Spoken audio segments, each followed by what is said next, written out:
O Sunday na naman, ang hito namin gumagalaw pa dyan. Buhay pa yan guys. Lilinisan pa yan bago ilagay sa stick. Parang ganyan, tingnan nyo oh. Tapos, ready to ihaw na yan. Bilis nga oh, luto na eh.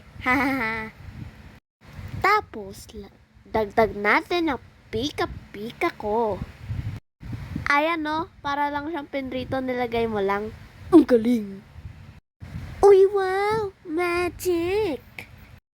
Crunchy yan, guys. At dahil tanghali na po, kumain na po ako ng lunch. Ayan ang aking pika for today. Matamis naman yarn. Tapos, eto naman yung kay mama. Tada!